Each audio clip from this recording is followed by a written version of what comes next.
Hey there, thanks for tuning in to another episode of The Spiritual Scientist. I'm Victor. Thank you for checking me out. So, I've been very ill and I have not been making videos, but I'm on the mend. Had this upper respiratory infection, like a lot of people out there, and made me think a lot about things. And one of the things I'd like to talk to you about today is about what a lot of spiritual teachers go after people about is the ego. So, the ego is a healthy thing when you have a sense of self. So when you have a sense of self, who are you? They're always saying, who are you?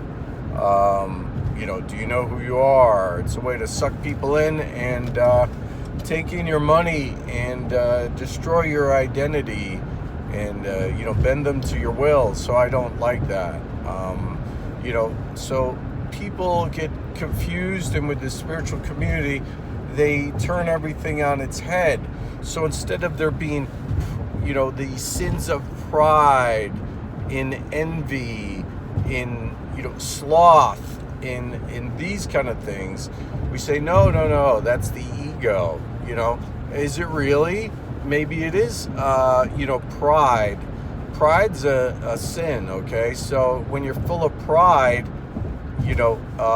thinking you're better than everybody else, and you deserve this and you deserve that. People are mistakenly saying that that's the ego, and they get very confused. So it's a way for these spiritual cult leaders to manipulate you and other people. So I just wanted to talk about that because I see these spiritual teachers who makes me want to, throw up, that say, oh, the ego is bad, this is bad. It's okay to have an identity, okay?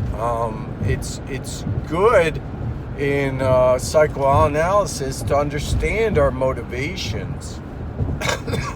But in essence, we are somebody. God created us, each one of us, for a reason, which I understand now, in that I want you to as well. So, we're here for a reason. It's okay to be alive. It's okay to have an identity. Now, a lot of spiritual teachers say, "Oh, you think you're your name, you think you're this, and you think you're all that."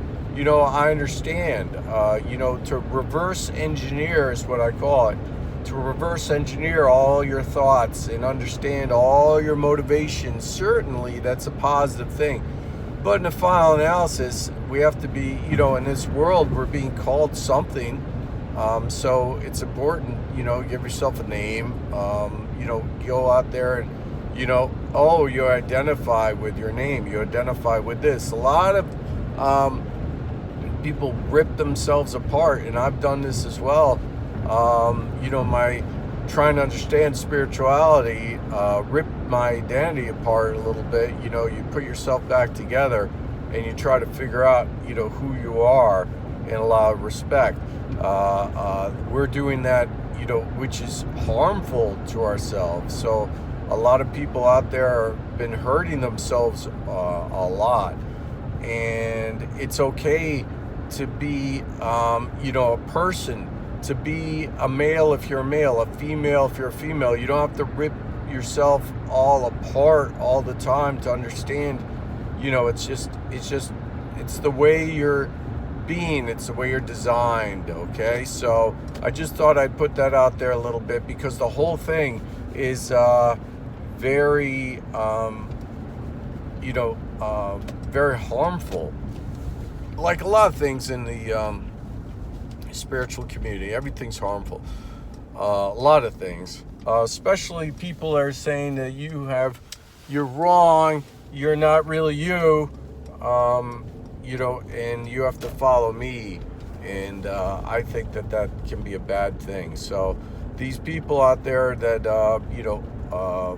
trying to superimpose their will over other people and make them conform to a certain way, I'm not really into that, and just wanted to share this information, which I thought was very important. So look up the 7 deadly sins if you don't know what they are, and see that there are, that's what's the problem with people.